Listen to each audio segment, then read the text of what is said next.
welcome to the Lighten Up Podcast with Lauren Polly, your invitation for living on the lighter side of life.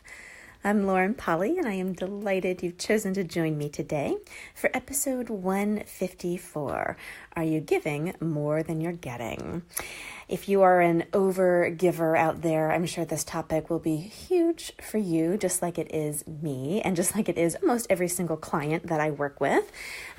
So many of us are not just over-givers, or identify as being overgivers. At the base of kind of our personality, our desires, our wishes in the world are to actually help and assist other people. Whether that is through business, whether that is through facilitation, whether that's through actually being in a helping profession or a healing profession, like working at a hospital or working with children, taking care of elderly, taking care of your family. Whatever it is, if you are a people person, if you are somewhat interested or invested in helping people or healing people, or even just gifting of yourself, this is a must-have conversation.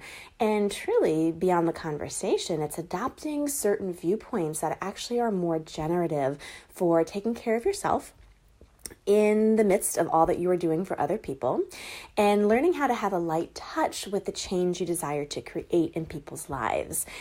So many of us get a little heavy-handed, heavy-fisted sometimes, where it's like, oh, I really just want to give you everything, or, hey, you're paying for a session with me, so I want to give you everything. Or you're showing up at my work and my job is to give you everything. Or I love and care about you so much that I want to give you everything. And unfortunately, with that point of view that you have and those behavioral tendencies you have to go there, you don't really take into account what those people are willing to receive from you. Sometimes you giving people everything you have to give is overwhelming to other people. It's too much for them to be able to receive. It may be too different right off the bat. It may go into kind of like that overwhelmed, over-processing, heady space where it doesn't get to land in their world in a way where they could actually pick it up and run with it. So looking at your broader scope, looking at that bigger ask that you have for your life and living, if you truly desire to help heal, uplift, transform, empower, facilitate other people, regardless of how you go about it, if you actually have that in consideration, that's exactly what you desire to do, would you be more apt to give things to people in a measured way that actually let them have ease taking it and running with it on their own? And in the process of that, you actually being able to have more ease in how you gift it. This is a paradigm shift. This is something that we're not taught to do. Sometimes we're taught to do the exact opposite, like you're supposed to basically give everything away and then, by some magical volleyball type universe, you're going to get everything back. Unfortunately, it doesn't always work that way. And, there's some different conversations around this topic, and it's quite honestly a bigger conversation that I have with a lot of my one-to-one clients, because yes, there's a lot of capacities with being a generosity of spirit, being someone who doesn't get depleted, so they gift and they gift and they gift. I'm one of those.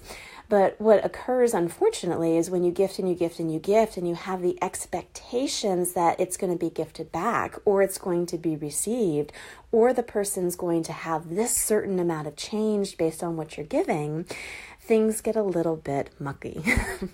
Before you know it, the waters get murky and you're overgiving, you're getting exhausted, and then the person receiving is getting overwhelmed and totally doesn't feel inspired or empowered to put those things into action.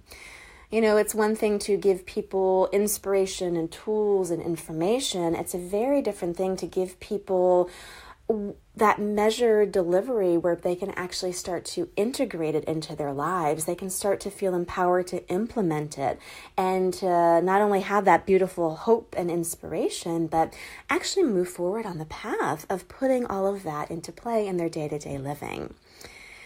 So wherever you have gone before, where you've been kind of murkying the waters a little bit, you've been over giving, they've been getting overwhelmed, or you've been giving with expectations of what should be coming back to you or what that person will be doing in the future. Will you at least let that kind of come to light now so you can make a different choice? And truly, that's all it is. This is a paradigm shift. This is a change in points of view. This is a change in your mentation as you're working with people, as you're engaging with them professionally or personally. This is a huge, huge thing. And I was talking to one of my one-to-one clients. She's in a healing profession. She works at a hospital. She does direct patient care. So she's one-to-one helping people with health and kind of like functionality in their living. She's a therapist, of course, so that's kind of what they're doing. She's so interesting because she came up and she said, every single time I leave work, every single time I go home totally exhausted. Like I am putting all this effort, all this energy out there, and I see minimal change, minimal results with people. And I end up so physically, emotionally, mentally exhausted. So she was going home at the end of the day and not having really any pep in her step to be able to engage in her life and her living for her family, for her friends, and for her creative pursuits. So I gave her this tool that I'm going to give to you, and this is something that I implemented years ago working in the hospital, because again, I was in the exact same spot. I was trying to give people every single thing immediately to bring about the change I knew was possible. But in the meantime, I was getting exhausted and I was overwhelming my clients. So this amazing tool, which may sound a little cold and may sound a little bit disconnected at first, just give it a whirl, is to actually get real and true and really not rose-colored glasses of everybody wants all this change, everybody's going to make the choices I would make, but really getting clear of how much of a percentage of effort, of resources, of energy, that client, that person in your life, that relationship partner, whatever, is actually going to be putting into the work that you're doing together. Because the thing is, if there's a mishmash there, that's where the trouble's going to come from. If someone shows up in your office, if someone shows up in your life where they're going to put 10% of their energy in, 10% of their resources, and you're giving them 100% or over, guess what? You're overwhelming them. You're disempowering them in a way because you're sticking them with that. You're also in this crux point of overgiving. You're being heavy-fisted with what you have to gift. That's actually not a generative space to be in for you or for them. So being real and true and actually getting clear, not in a judgmental way of, oh, they're lazy, they're only going to put 10% in, I have all this to offer. Think about personal relationships too, where this comes into play. How many of your personal relationships are you the one who's always doing things for the other person? And they're putting very little effort or resources into the relationship. Maybe something to start to look at. And it doesn't mean that you pull out or pull away from your clients or relationship partners. It just means that you're present and you're showing up in a different space. You're gifting in a different way. And that in of itself may actually motivate, inspire, and open them up for being and doing more. So this trick I gave my client, this trick that I implemented myself, is every single time I meet somebody new, and every single time I go into an interaction with somebody, I take the point of view that I'm meeting someone new because they've changed since I've last seen them. I've changed since I've last seen them. It's a hi, who are you today? And I ask, cool, how much of your resources or their resources are they going to put into this interaction? I don't ask it out loud a lot. I ask it more internally, and I follow my energetic knowing. Cool. They're at a 10% today. So guess what? I'm going to back off. I'm going to take my foot off the gas pedal to the floor, back it off a little bit, and look at what I can gift them in a measured, spacious way. Guess what occurs? My body relaxes. I get more space. And the person in of itself, they actually start to be able to implement what you're sharing, and time after time after time, they start reaching for more. I gave this trick to my coworker who is quite new to kind of consciousness-based tools and energetic-based tools, and oh my goodness, did things shift. Not only did her days get easier with her clients, and she sees them back to back to back to back at the hospital, but she's actually able now to do side projects that really fill her up because she has extra energy.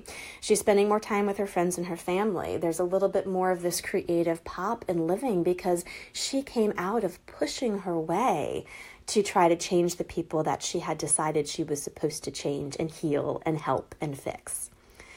She regained that space for herself to utilize her resources, her energy, her time, her space, her consciousness, her money, everything, to be able to create a life that works for her while still having the impact she desires to have on her clients. And guess what her clients' results are? They're actually implementing more tools. They're following up on their home programs. They're being more motivated. They're leaving the sessions with questions of, hey, what else do you got? They're actually starting to reach for more while they implement what she's giving because she's not overgiving. Because she's not pushing with a point of view about what is supposed to happen next or what that person is supposed to do. She's being so kind because she's letting those people drive. Because after all, it's their session. And in a personal relationship, how often do you do this where you overstep and it becomes all about you in your caring and sweet nature of wanting to give and give and give and drive it a certain way? Well, you have to look at what that does to the other person. Is it actually a kindness, even in personal relationships, to pull your foot off the gas pedal just a little bit, back up just a little bit to actually allow them to reach for more? Allow them space to change and allow that beautiful space, like I was speaking to earlier, of actually showing up every day of, hey, who are you? Nice to meet you again. And allowing each other the room and groove to allow the dynamics of the relationship to change as well. This is a really important conversation. I know most of you out there listening are either entrepreneurs in healing, helping, kind of businessy relationships that are more heart-centered, where you really are looking at improving the quality of other people's lives. I know a lot of you out there are listening too, really looking at self-improvement and self-actualization and self-development and really just wanting a greater, lighter living for yourself. You know, whether you apply this in your day-to-day job, whether you apply this into your business, or whether you apply this, oh my goodness, just in your personal relationship, it is a game changer. If you currently feel like you are giving more than you're getting, if you feel like what you're putting into things isn't actually coming out generative and actually creating greater, or if you're just constantly in this overwhelmed sense where you are getting depleted time and time again and never really feeling like you're supported, this may be something that actually flips it in a massive, massive way. Super easy too. Every time you engage with somebody, cool. What percentage of their resources, their time, their money, their energy, their space, whatever, are they willing to bring to the table? And what if you actually allowed yourself to not pull out again, but allow yourself to get more spacious to gift and match that percentage? What would actually be created then? This is one of my favorite topics, as I said before, and one of my sweet spots to work with people. Like I said in the beginning of the episode, this is a deep conversation, and there are capacities here for gifting and healing and helping and facilitating others in really profound ways. It just gets twisted sometimes with our own points of view and our own weird ways of going about it. If you would love more assistance in breaking this down for yourself and learning some different tools and techniques to actually find your strength in this so that you can have more joy, more impact on the people around you, and better results in your life and your living, then I invite you to reach out for a one-to-one discovery session with me. During that hour, we can pick this apart for yourself, and you can leave with more clarity and ease with dealing with your overgiving tendencies that may actually just be a capacity in disguise. The link for the session is down below in the show write-up. Have an amazing week, and as always, I will chat with you next Tuesday.